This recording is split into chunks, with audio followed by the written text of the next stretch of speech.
नमस्कार दोस्तों, स्वागत है आपका बालाजी एस हिंदी क्लास में।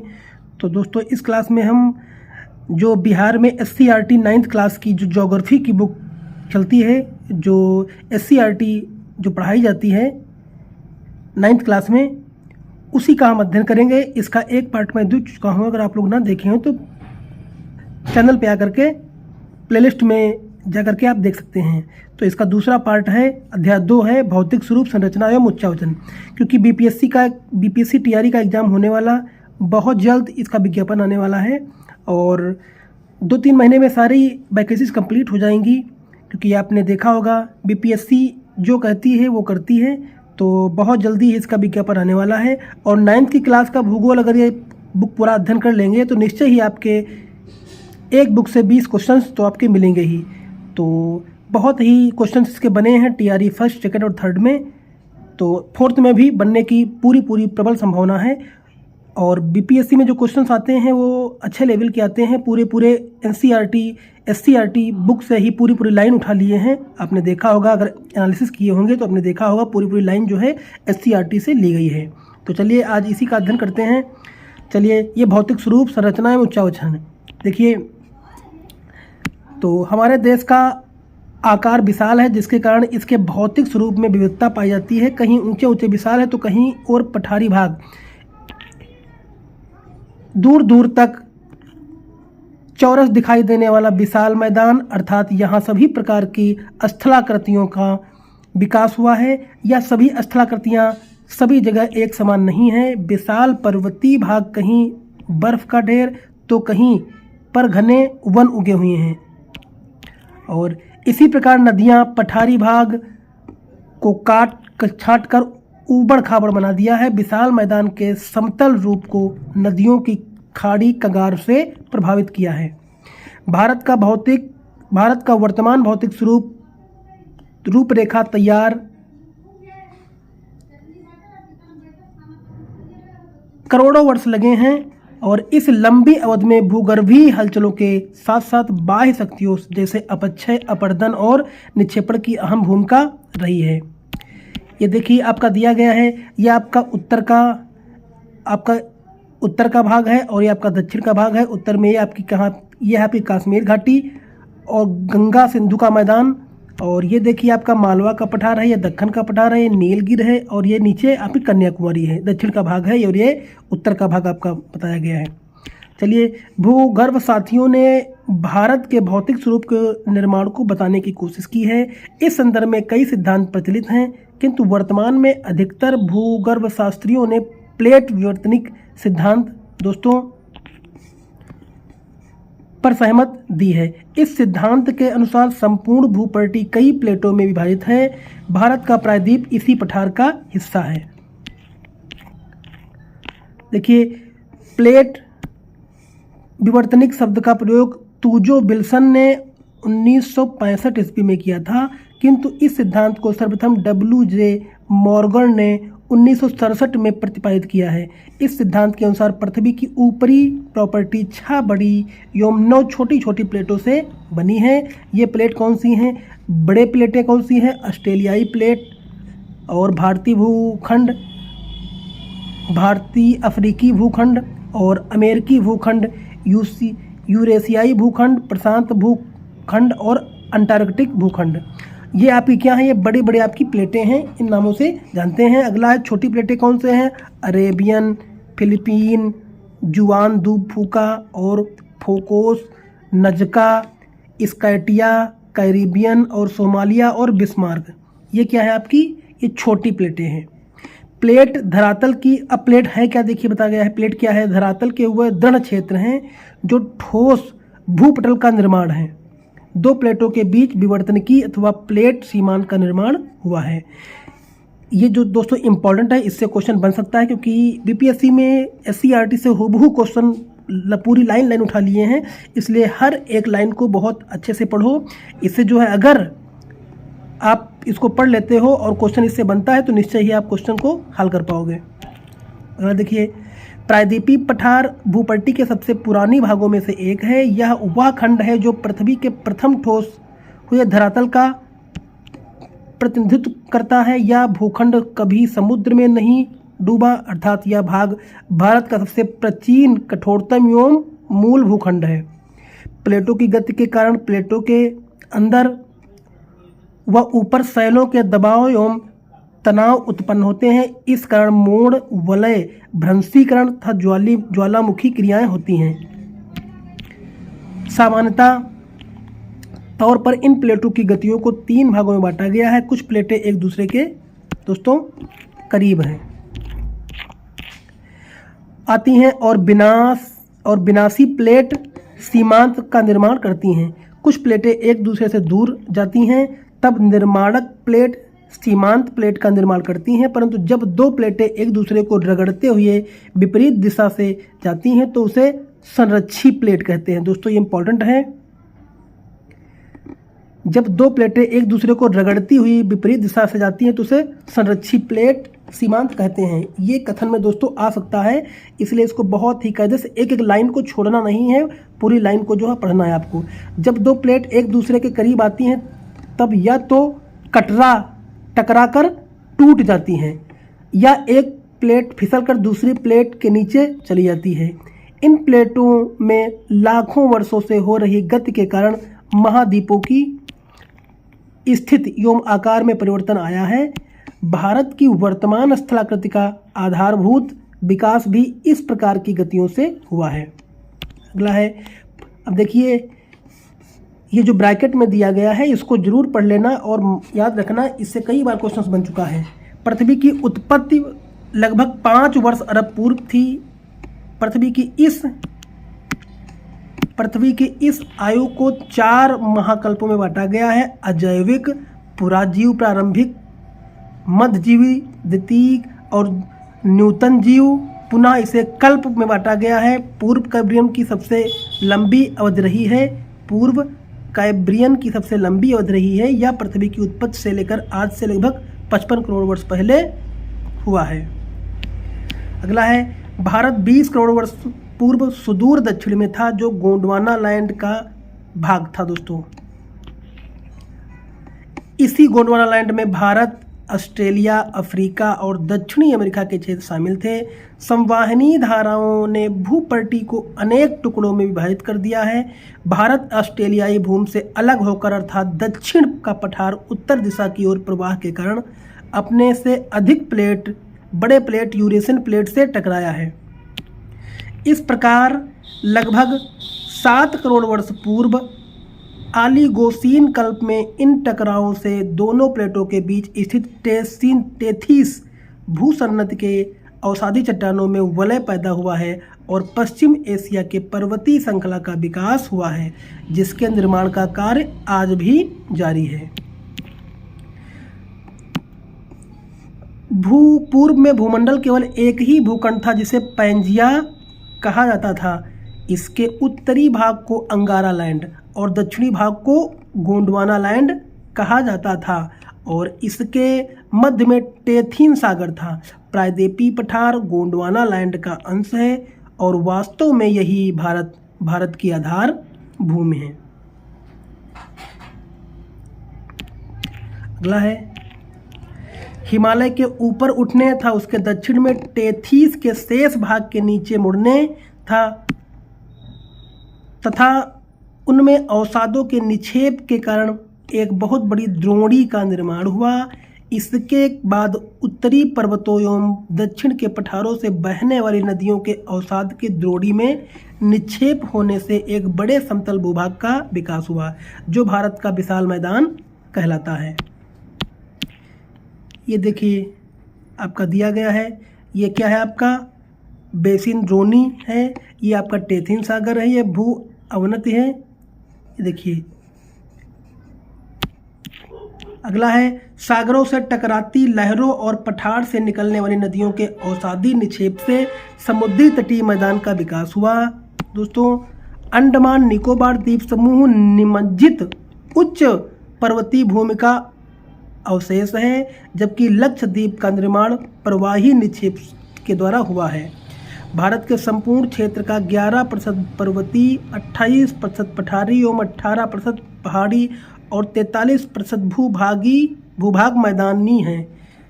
पहाड़ी एवं पठारी भाग को औसत ऊंचाई 3 से 900 मीटर के बीच है। इसके विपरीत मैदान एवं तटीय क्षेत्र में औसत ऊंचाई 160 मीटर से भी कम पाई जाती हैं। उत्तर के पर्वतीय भाग की औसत ऊंचाई 1200 मीटर से 6000 मीटर तक है और इस भूभाग में कुछ शिखर ऐसे हैं जिनकी ऊंचाई 8800 मीटर से भी अधिक है और इसमें अधिकतर चोटियां वर्ष भर बर्फ से ढकी रहती हैं। यहाँ दबाव के कारण परिवलय एवं क्षेप भ्रंश मिलते हैं। झीलों के निक्षेपित होने से बृहद हिमालय में कई घाटियों का निर्माण हुआ है। इसमें कश्मीर एवं डल एवं वुलर झीलें अवशेष के रूप में इसके प्रमाण हैं। उत्तर की उच्च भूमि के मध्य में हिमालय 1000 मीटर से भी अधिक गहरी गार्ज पाई जाती है जिसमें कई नदियां प्रवाहित होती हैं। इस भूभाग के दक्षिण शिवालिक में भी कई महत्वपूर्ण घाटियों का विकास हुआ है। हिमालय पर्वत पामीर घाट से निकलकर पूरब की ओर जाता है या दक्षिण की ओर चाप बनाते हुए उत्तर पूर्व की ओर चली जाती है। ब्रह्मपुत्र नदी को पार करने के उपरांत यह दक्षिण की ओर मुड़ जाती है। यहाँ से पटकोई, अरुणाचल प्रदेश, नागालैंड, मणिपुर, सुलाई, मिजोरम पहाड़ियों के नाम विख्यात हैं। इसे पूर्वांचल की पहाड़ियाँ भी कहा जाता है। हिमालय क्षेत्र में कई छोटी बड़ी हिमानियाँ हैं। इसमें गंगोत्री, यमुनोत्री, सियाचिन, बाल्टोरा, बियाको तथा बतूरा प्रमुख हैं। यहाँ कई प्रसिद्ध दर्रे हैं। इसमें जम्मू कश्मीर में जोजिला दर्रा, हिमाचल प्रदेश में क्या है दोस्तों, बड़ा लाचा दर्रा, बड़ा लाचा और सिपकीला, उत्तरांचल में थांगला तथा सिक्किम में नाथुला और जयलेपला दर्रे प्रमुख हैं दोस्तों।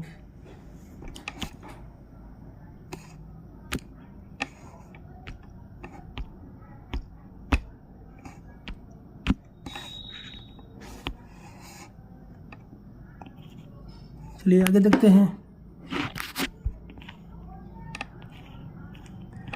उत्तरी पर्वतीय भाग के दक्षिण विशाल समतल भूभाग हैं जो गंगा, सिंधु एवं ब्रह्मपुत्र की सहायक नदियों के तलछटों के निक्षेप से बना है। इसकी औसत गहराई कितनी है, 460 मीटर है। इस समतल भूभाग के मध्य अरावली पर्वत के आ जाने के कारण सिंधु और इसकी सहायक नदियां झेलम, चिनाब, रावी, ब्यास, सतलज एवं इस अवशिष्ट पर्वत के पश्चिम में गंगा और उसकी सहायक नदियां यमुना, गंडक, घाघरा, गोमती, सरयू, कोसी, महानंदा, सोन आदि पूरब में बहती हैं। अरावली पर्वत इस प्रकार जल विभाजक का काम करता है। भारत का दक्षिणी भाग पठारी क्षेत्र है जिसके उत्तर पूर्व और पश्चिम में कई पहाड़ियां हैं। इस क्षेत्र की औसत ऊंचाई 500 से 750 मीटर तक है। नर्मदा नदी संपूर्ण पठारी क्षेत्र को 2 भागों में बांटती है। सतपुड़ा के दक्षिण में ताप्ती नदी है, ताप्ती नदी घाटी है और नर्मदा और ताप्ती दोनों नदियों के संकीर्ण कछारी मैदान का निर्माण किया है। ये दोनों नदियां भ्रंश घाटी में होकर बहती हैं। इन पठारी क्षेत्र के उत्तरी सीमा पर विंध्याचल पर्वत है। इसके पश्चिम और पूर्व में कई पहाड़ियां हैं। पश्चिम में पश्चिमी घाट पर्वत सह्याद्री के नाम से भी प्रसिद्ध है। यहाँ 3 प्रमुख दर्रे हैं, थाल घाट, भोर घाट, पाल घाट के नाम से जाने जाते हैं। पूरब में पूर्वी घाट की पहाड़ियाँ अत्यधिक कटी छटी हैं। यहाँ की पहाड़ियों को काटकर महानदी, गोदावरी, करहना, कावेरी नदियाँ बहती हैं और उपजाऊ मैदान का निर्माण करती हैं। पूर्वी घाट के प्रमुख पहाड़ियों में उड़ीसा का महेंद्रगिरी, आंध्र प्रदेश का नल्लामलाई और पालकोंडा और बेलुकोंडा तथा तमिलनाडु का अन्नामलाई, पाचम मलाई, शिवराय, पलनी और वेलगिरी उल्लेखनीय हैं। अगला देखिए, दक्षिण के पठार के पूर्वी और पश्चिमी किनारे तटीय मैदानों का विकास हुआ है। पश्चिम में यह मैदान संकीर्ण एवं कटा छटा है जबकि पूर्व में चौड़ा एवं समतल है। कच्छ के रन का मैदान समुद्री निक्षेप में उद्गमन से बना है। उत्तर के विशाल मैदान के उत्तर पश्चिम में शुष्क प्रदेश है जो राजस्थान की मरुभूमि कहलाती है। यह थार मरुस्थल का एक भाग है। यहाँ रेतों के अनेक टीले मिलते हैं जो वायु की दिशा के लंबवत फैले हैं। दक्षिण भाग में जहाँ बहुत तेज हवाएं चलती हैं और वहाँ बालू के टीलों को ढाल हवाओं को दिशा की ओर लंबी सरस और लहरदार हैं।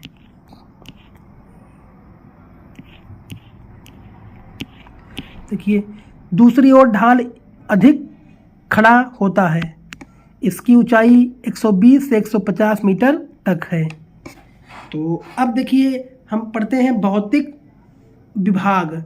सामान्य तौर पर भारत को निम्नलिखित 6 भौतिक भागों में बांटा गया है। पहला क्या है? हिमालय पर्वत श्रेणी, उत्तर का विशाल मैदान, दक्षिण का मैदान और तटीय मैदान, और अगला है आपका भारतीय मरुस्थल, अगला है द्वीप समूह। चलिए हिमालय पर्वत श्रेणी देखते हैं इसको। ये क्या है? ये कहाँ पे है? ये आपका भारत की उत्तरी सीमा पर फैला हिमालय पर्वत श्रेणी भूगर्भीय रूप से नवीन एवं बनावट के दृष्टिकोण से वलित मोड़दार पर्वत श्रृंखला है।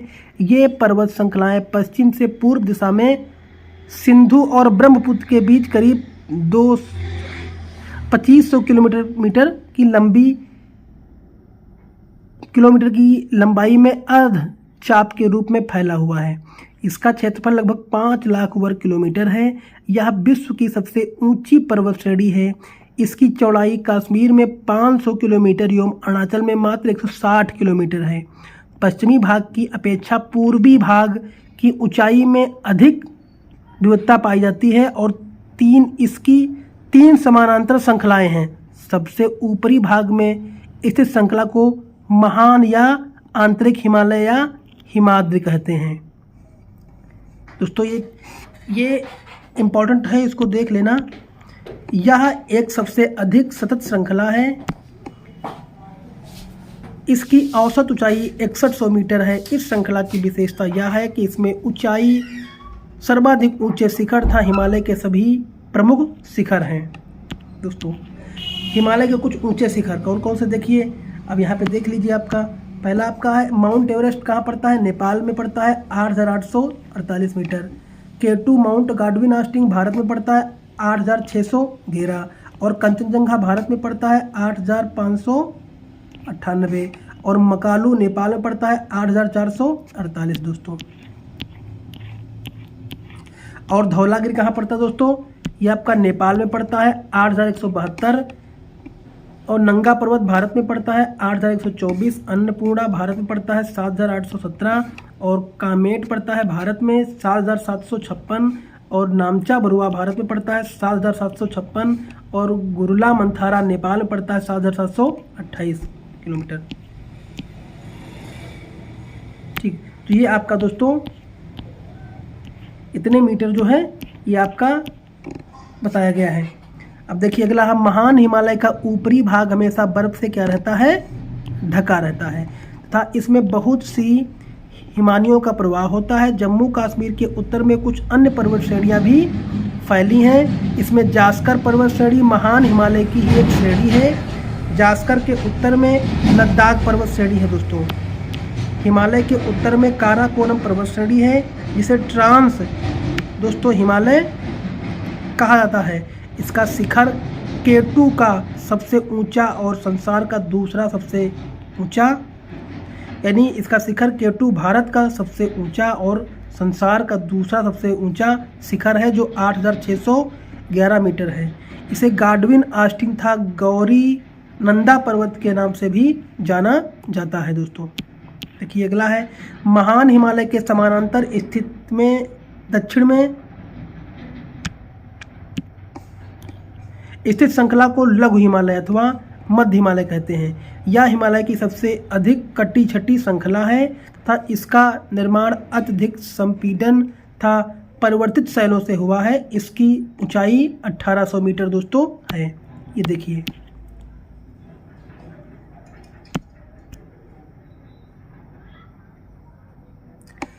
ये देखिए आपका हिमालय पर्वत यहाँ से दोस्तों, यहीं से आपका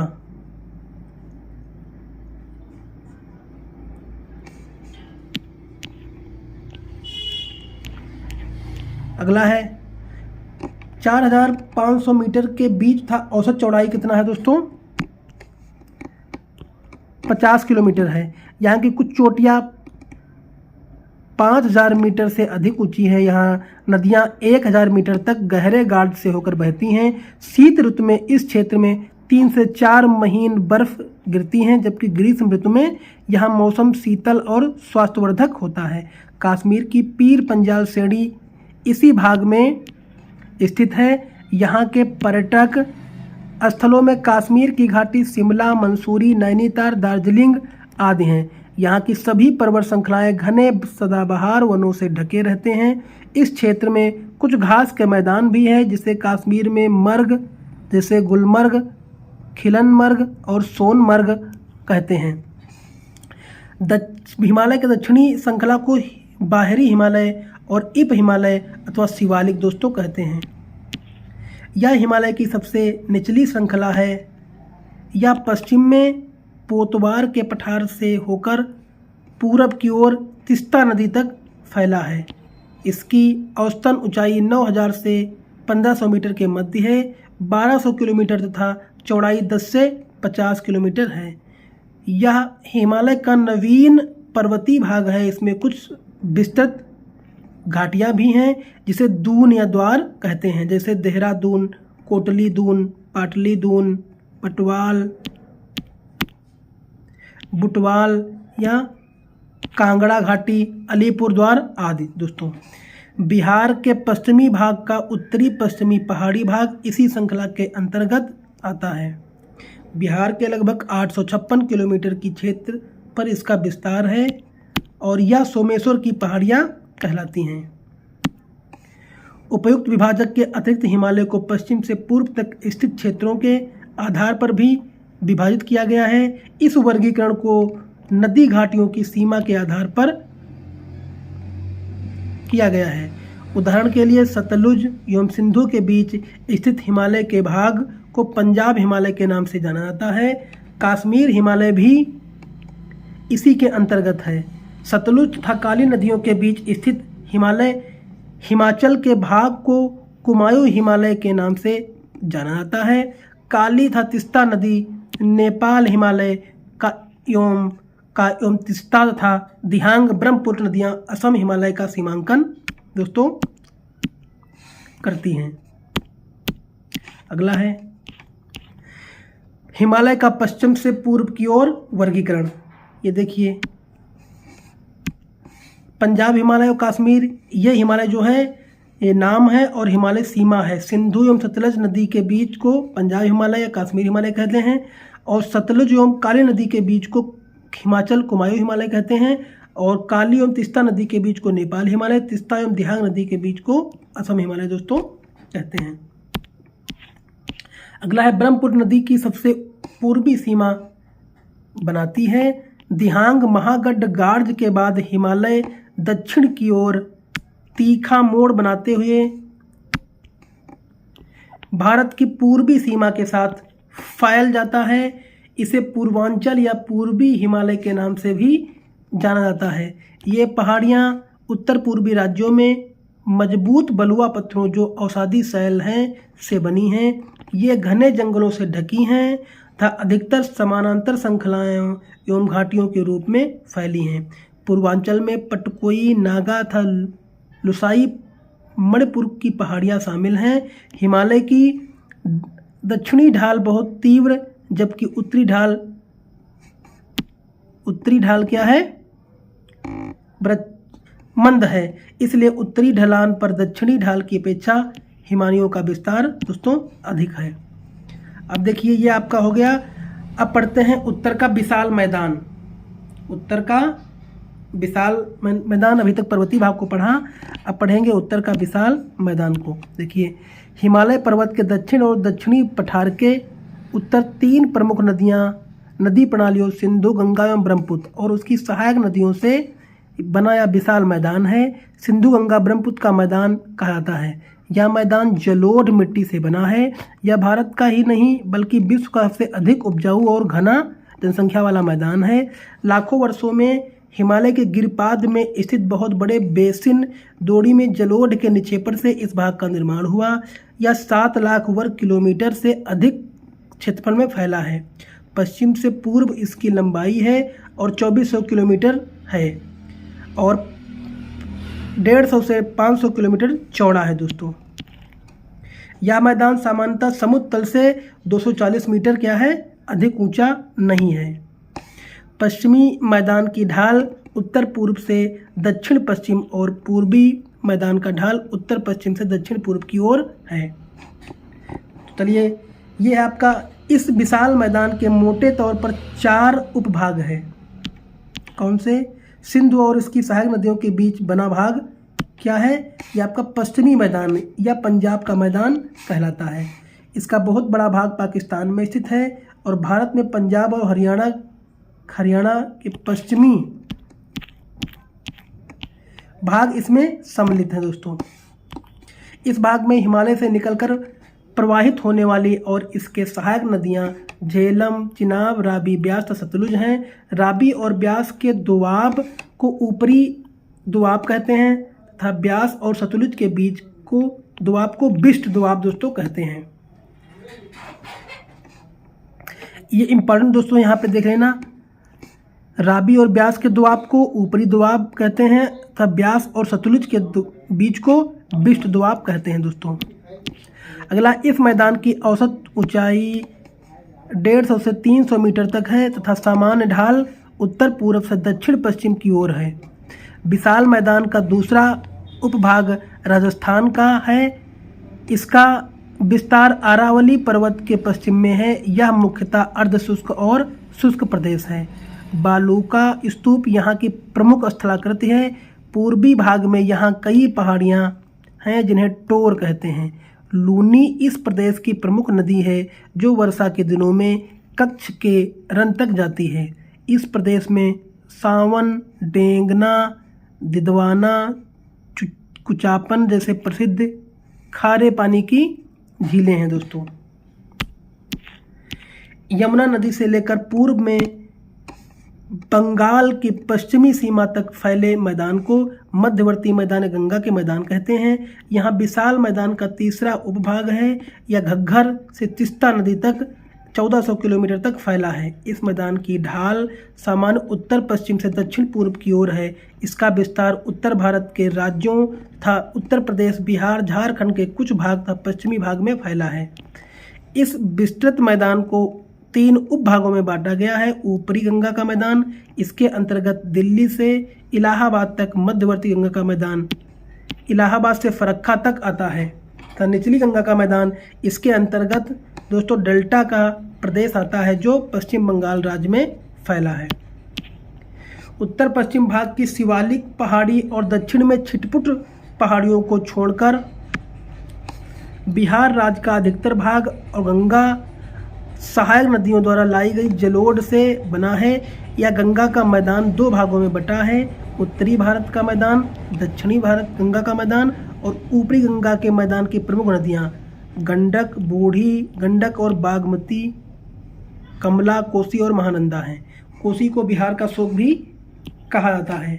यहाँ की नदियों में प्रतिवर्ष बाढ़ आते हैं जिसके कारण यहाँ झाड़न झील, दलदल और चौर भूमि का विस्तार होता है। दक्षिण की गंगा के मैदान की प्रमुख नदियां सोन, पुनपुन, फाल्गु तथा चाचन हैं। ये नदियां ग्रीष्म काल में सूख जाती हैं या जल की पतली धारा के रूप में प्रवाहित होती हैं। निम्न क्षेत्र को यहाँ जल्ला और टाल कहा जाता है जो नई जलोढ़ मिट्टी का क्षेत्र है। ब्रह्मपुत्र का मैदान या पूर्वी मैदान असम राज्य में सदिया के उत्तर पूर्व से होकर धुबरी स्थान तक लगभग 650 किलोमीटर लंबा है। इस मैदान के पश्चिमी भाग को छोड़कर सभी और ऊंचे पहाड़ी भाग हैं। इस भाग की ढाल क्रमशः उत्तर पूर्व से दक्षिण पूर्व की ओर और होती जाती रही हैं। ब्रह्मपुत्र नदी इस मैदान के मध्य से गुजरती है। इस नदी के बीच स्थित मजोली द्वीप विश्व का सबसे बड़ा द्वीप है। भौतिक आकृतियों की भिन्नता के आधार पर विशाल मैदान को 4 भागों में बांटा गया है।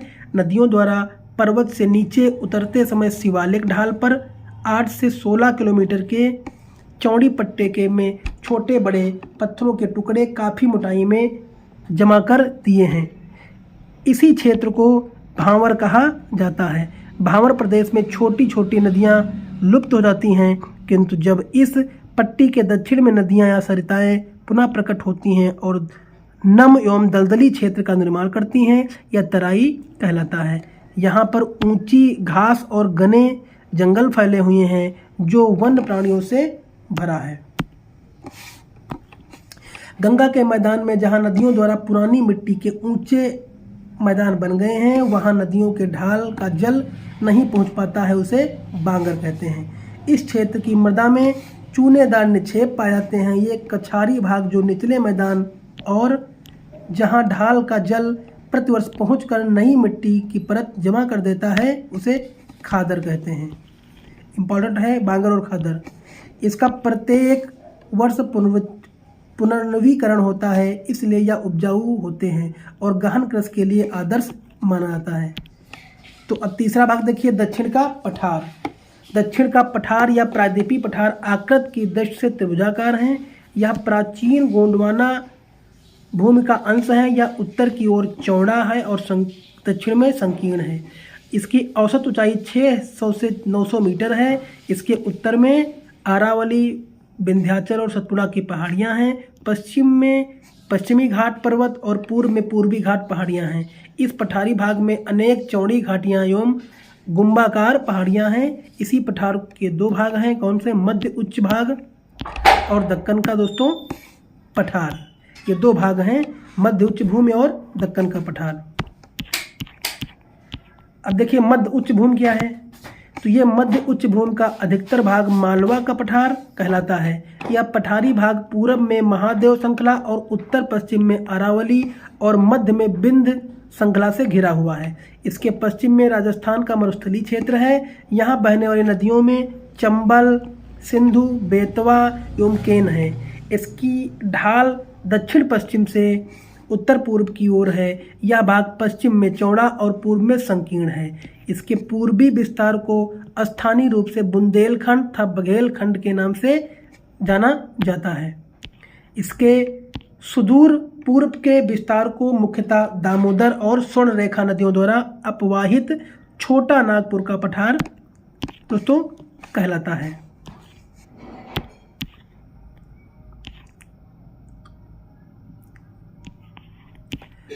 चलिए देखते हैं। विंध्याचल के दक्षिण में इसी के समानांतर सतपुड़ा पर्वत था। पूरब में अमरकंटक और छोटा नागपुर का पठार है। दोस्तों इसको लाइन बाय लाइन दोस्तों पूरा पढ़ो।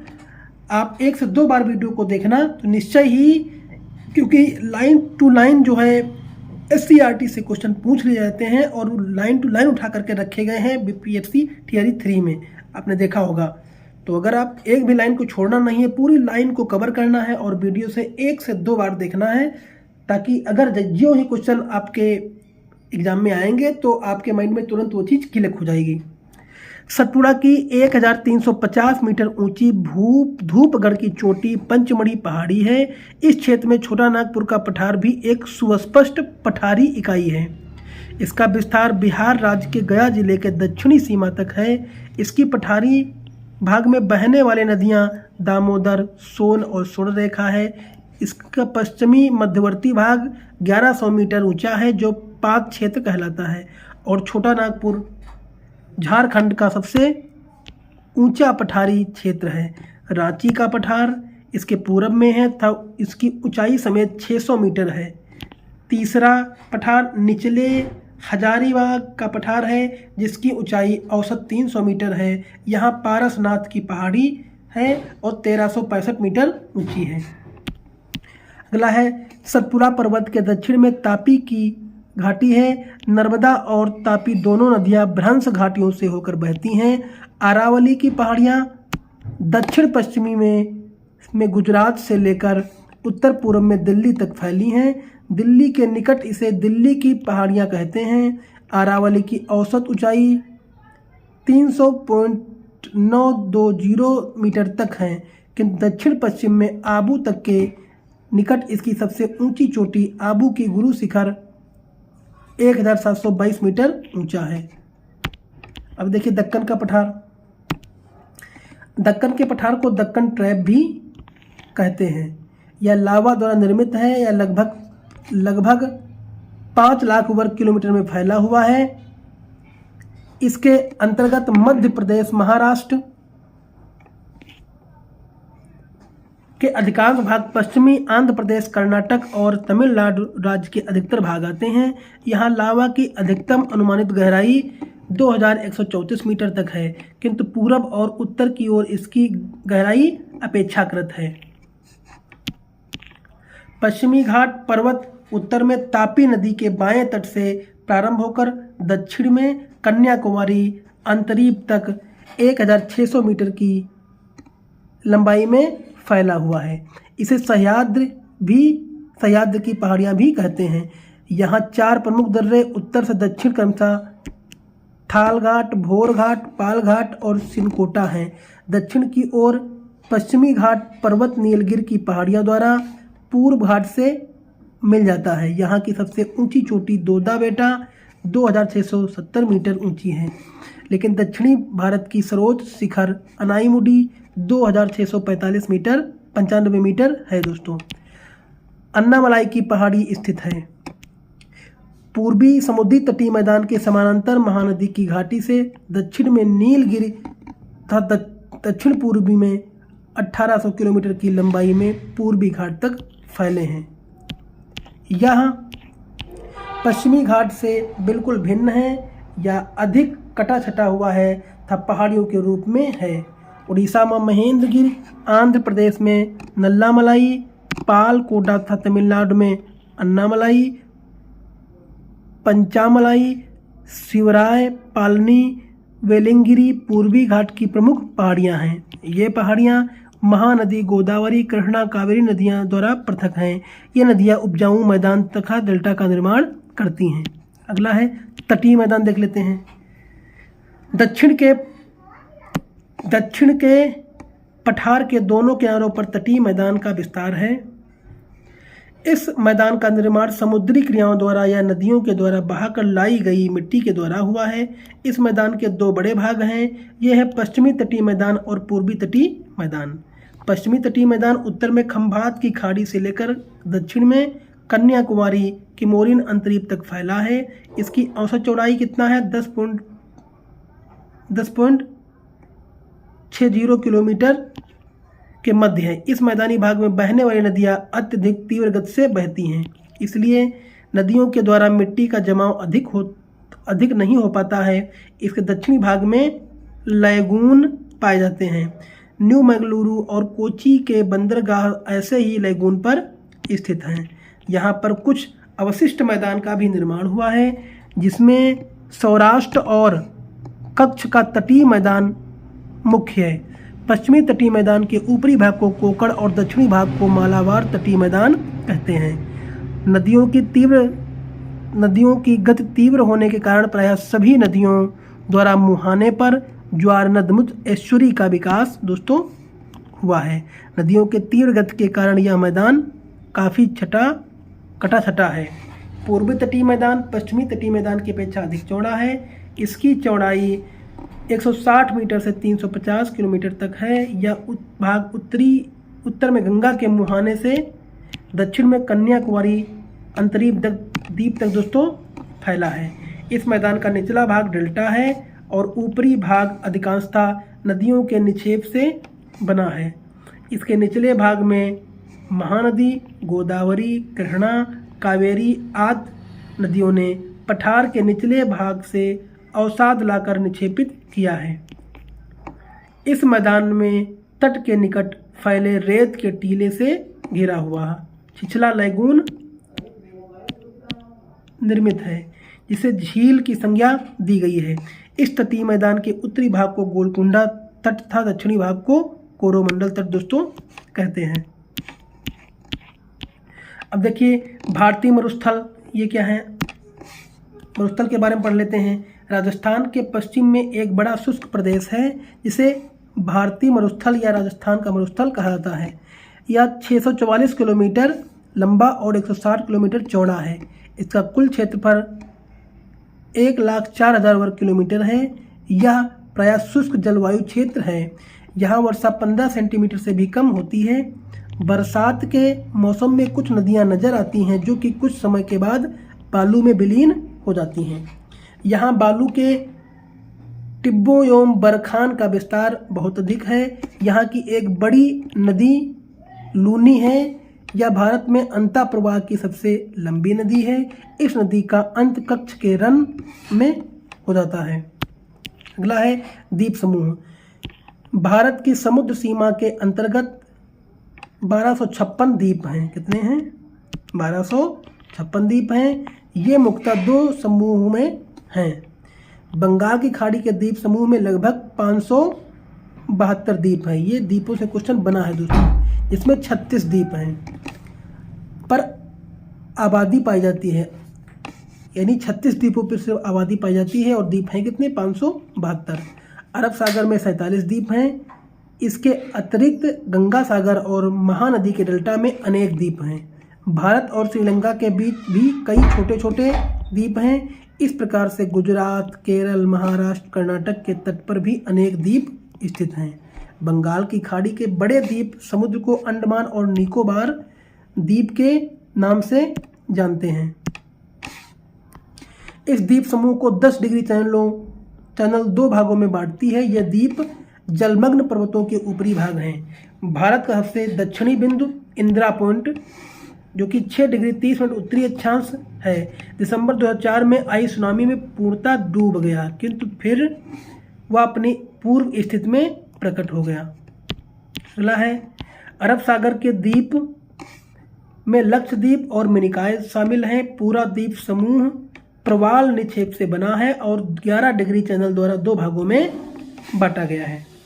इस प्रकार जब हम भारत के प्राकृतिक विभाग का अध्ययन करते हैं तो स्पष्ट हो जाता है कि विषमताओं के साथ साथ ये एक दूसरे के पूरक हैं और हमारे प्राकृतिक संसाधनों को समृद्ध बनाते हैं।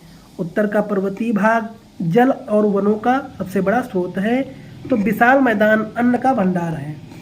वर्तमान और एक भूगर्भीय सर्वेक्षण से पता लगा है कि बिहार के गंगा बेसिन डोडी में खनिज तेल का भी विशाल भंडार है। इसके अतिरिक्त विशाल मैदान प्राचीन सभ्यताओं के विकास का भी आधार रहा है। दक्षिणी पठारी भाग खनिज संपदाओं से भरा पड़ा है, जो हमारे औद्योगिक विकास में भरपूर सहायक है। अगला है मैदान चावल की कृषि और मत्स्य पालन के लिए उपयुक्त है। यहाँ पर अनेक पत्तनों का भी विकास हुआ है। इस प्रकार ये भौतिक विविधताएं भारत की प्राकृतिक आपदा का भी आधार हैं। तो दोस्तों ये आपका वीडियो लंबा जरूर हो गया है। अगर आप इसको पढ़ते हैं और 1 से 2 बार वीडियो 3 बार देख लेते हैं और हूबहू लाइन से क्वेश्चन बन जाते हैं, कभी कभी एक भी लाइन आपको स्किप नहीं करना है, पूरी लाइन को कम से कम 2-3 बार वीडियो को देखना है।